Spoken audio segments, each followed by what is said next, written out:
For hundreds of years, a family known as the Cloudbringers has been an integral part of the sailing industry, their power to bend storms to their will giving them an advantage over most. The family had never had much children due to their wandering nature, and by 7,985 ME, there was simply one. Sona Cloudbringer settled down in the town of Vershul and married Rolar Umfarin, a sea elf charlatan. Despite the two having conflicting religious views, the two had a child named Farjor. Farjor bore both the blood of sea elves and the mark of the Cloudbringers, making him an extremely valuable sailor, but that'll come later. Rolar was a charlatan and used trickery to gather wealth. Working with followers of the god of conspiracy and murder, he made a deal to get Sona killed as a sacrifice. When a mob of angry Vershulians formed, Sona was killed in the resulting fire, while Rolar ran free, leaving Farjor alone in the city. He took work under various sailing companies in hopes of gaining revenge against his father, moving goods on land before eventually taking up positions on the sea. His natural skill at seafaring made him move up in the industry rather quickly, eventually gaining a crew and ship of his own. This crew was rather short-lived and not expanded on because I'm lazy, as it eventually ended in a massive shipwreck, killing some of the crew and destroying the ship. Making his way to a tavern, he spent a night drinking away his sorrows, eventually culminating him wandering the premises drunk. Finding a green orb, he touched it and found himself teleported to the Lush Wheel, a section of Feywild. Meeting a group of others who had been looking for a way out, he asserted himself as the captain of them and helped them kill some big snake thing. The group escaped the Lush Wheel and made their way across the Sunder Realms in various wacky ways, Farjor spending most of it in a drunk haze. Eventually, the party managed to steal an airship from a faction known as the Terragolian Empire, one which Farjor quickly adapted to piloting and took on the role of the captain of. He named the ship the Sona, and it quickly became one of his most prized possessions. With the new ship, the party went to the recently invaded Vershul, in which Farjor got to witness his hometown being invaded. Blah blah blah, they invaded it and spent some time there. Here, Farjor received word on his father's whereabouts, pointing to an island known as Skasmorad. He also quit drinking at this time, at least for a little bit. The party followed him, where through various interrogations received word on Rolar's whereabouts, a ship owned by a pirate with a name I unfortunately forgot. Farjor made his way there and confronted the pirate, where he learned that his father had been masquerading as this pirate while she was off on business using a magical amulet. In a fit of rage, Farjor killed his father not once, not twice, but 3 times before he was satisfied. Still in an adrenaline rush, he commanded the party to kill the remaining, mostly innocent pirates, and that was that. As he learned after the fact, his mother had been a sacrifice, and so her soul was being held captive by the god.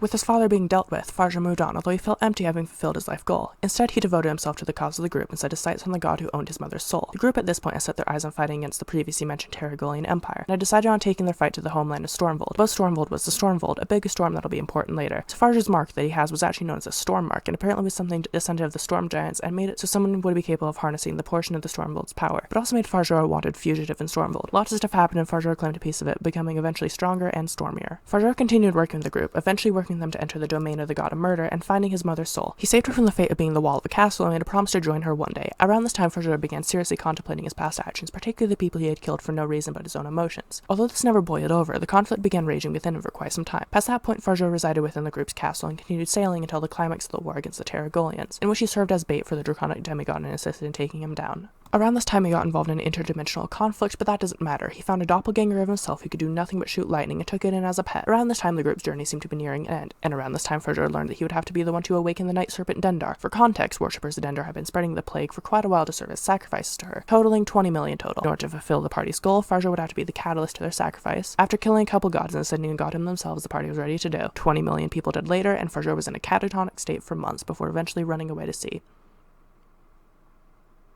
The end.